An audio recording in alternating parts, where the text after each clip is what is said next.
Hello friend, welcome to our channel. ఈరోజు వీడియోలో రాగి పిండితో ఉప్మాని ఎలా ప్రిపేర్ చేసుకోవాలి చూద్దామండి. రాగి పిండితో ఉప్మా చాలా టేస్టీగా ఉంటుంది, ఆరోగ్యానికి కూడా చాలా మంచిది.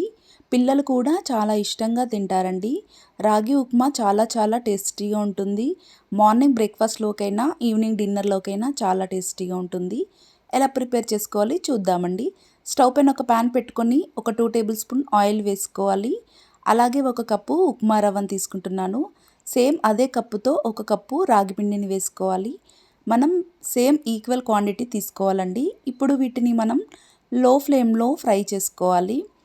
కలర్ చేంజ్ అయ్యేంత వరకు లో ఫ్లేమ్లో ఫ్రై అవ్వనివ్వాలి. మనకి రాగి పిండి ఉప్మా రవ్వ ఫ్రై అవుతుంటే మంచి స్మెల్ వస్తుందండి. ఇలా మనం ఒక 2 నిమిషాల పాటు లో ఫ్లేమ్లో చక్కగా ఫ్రై చేసుకోవాలి. చూడండి, మనకి ఆల్మోస్ట్ ఫ్రై అయిపోయింది. చూడండి, మనకి కలర్ కూడా చేంజ్ అయిపోయింది. ఈ విధంగా ఫ్రై అయితే సరిపోతుంది. పక్కన పెట్టేసుకోవాలి ఈ పిండిని. ఇప్పుడు అదే ప్యాన్లోకి ఒక 5 టేబుల్ స్పూన్ల ఆయిల్ వేసుకోవాలి. గుప్పడన్ని పల్లీలు వేసుకొని ఫ్రై చేసుకోవాలి. ఇవి ఫ్రై అయ్యాక కొంచెం శనగపప్పు, మినపప్పు వేసుకొని 1/2 టేబుల్ స్పూన్ ఆవాలు వేసుకొని వీటిని కూడా చక్కగా ఫ్రై అవ్వనివ్వాలి. చూడండి, ఇలా ఫ్రై అయిన తర్వాత మనం సన్నగా కట్ చేసుకున్న అల్లం ముక్కలు వేసుకోవాలి. అల్లం ముక్కలు వేస్తే రాగి ఉప్మా చాలా టేస్టీగా ఉంటుంది. అలాగే కొన్ని వెల్లుల్లి రెబ్బలు కూడా చిన్న ముక్కలుగా కట్ చేసుకొని వేసుకోవాలి. సన్నగా కట్ చేసుకున్న పచ్చిమిర్చి, ఉల్లిపాయ ముక్కలు వేసుకొని పచ్చివాసన పోయేంత వరకు మనం మీడియం ఫ్లేమ్లోకి అడ్జస్ట్ చేసుకొని ఫ్రై అవ్వనివ్వాలి. చూడండి, ఇలా ఫ్రై అయ్యాక కొన్ని కరివేపాకు రెబ్బలు, కొంచెం చిన్నగా కట్ చేసుకున్న క్యారెట్ ముక్కలు వేసుకోవాలండి. క్యారెట్ ముక్కలు వేయడం వలన మనకి ఉప్మా మంచి టేస్ట్ వస్తుంది. అలాగే హెల్త్కి కూడా చాలా మంచిది కాబట్టి కొంచెం సాల్ట్ యాడ్ చేసుకొని వీటిని మగ్గించుకోవాలి. సాల్ట్ యాడ్ చేస్తే క్యారెట్ ముక్కలు, ఉల్లిపాయ ముక్కలు మనకి త్వరగా మగ్గిపోతాయి. చూడండి, ఇలా మగ్గిపోయిన తర్వాత మనం 2 కప్పుల పిండికి 6 కప్పుల వాటర్ని తీసుకోవాలండి.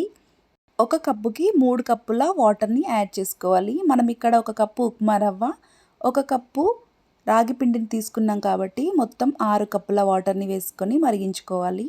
ఇప్పుడు మనం ఫ్రై చేసుకున్న రాగి పిండిని కూడా వేసేసుకోవాలండి. చూడండి, ఇలా వేసుకొని మనం ఉండలు లేకుండా చక్కగా కలుపుకోవాలండి. మనము ఇలా కలుపుకోవడం వలన మనకి ఉండలు లేకుండా ఉప్మా కూడా బాగుంటుందండి. మూత పెట్టుకొని ఒక 2 నిమిషాల పాటు ఉప్మాని ఉడికించుకోవాలి. చూడండి, మనకు కొంచెం లూజుగా అనిపిస్తే మరొకసారి మనం మూత పెట్టుకొని ఉడికించుకోవాలి. చూడండి, కొంచెం లూజుగా అనిపిస్తుంది. అలాగే మనం లో ఫ్లేమ్లో పెట్టుకొని దగ్గరకు వచ్చేంత వరకు మనం ఉప్మా రవ్వని ఉడికించుకోవాలండి. చూడండి, మనకి దగ్గరకు వచ్చేసిందండి. ఈ విధంగా ఉంటే సరిపోతుంది. మనకి చల్లారిన తర్వాత ఉప్మా రవ్వ దగ్గరకు వచ్చేసి గట్టి పడుతుందండి. మనం రాగి పిండిని యాడ్ చేసాం కాబట్టి మరింత దగ్గరకు వచ్చేసి ఉప్మా గట్టి పడుతుంది. చూడండి, ఇలా లూజుగా ఉంటే సరిపోతుందండి. ఇప్పుడు మనం స్టవ్ ఆఫ్ చేసుకొని సర్వింగ్ ప్లేట్లోకి సర్వ్ చేసుకోవాలి. చాలా టేస్టీగా ఉంటుందండి. మనం చట్నీతో అయినా దేంతో తిన్నా చాలా రుచిగా ఉంటుంది. మనకి ఇలా రాగి పిండిని యాడ్ చేసుకొని ఉప్మా ప్రిపేర్ చేసుకుంటే హెల్త్కి కూడా చాలా మంచిది. పిల్లలు కూడా ఇలా చేస్తే హెల్తీగా కూడా తింటారండి.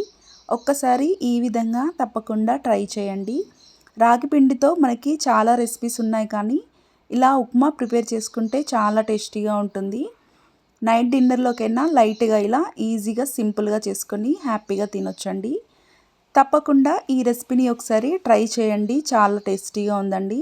నా ఛానల్ని ఫస్ట్ టైం చూసినట్టయితే లైక్ చేయండి. అలాగే మీ ఫ్రెండ్స్, రిలేటివ్స్కి షేర్ చేయండి. మరిన్ని రెసిపీస్ కోసం నా ఛానల్ని తప్పకుండా సబ్స్క్రైబ్ చేసుకోండి. Thanks for watching.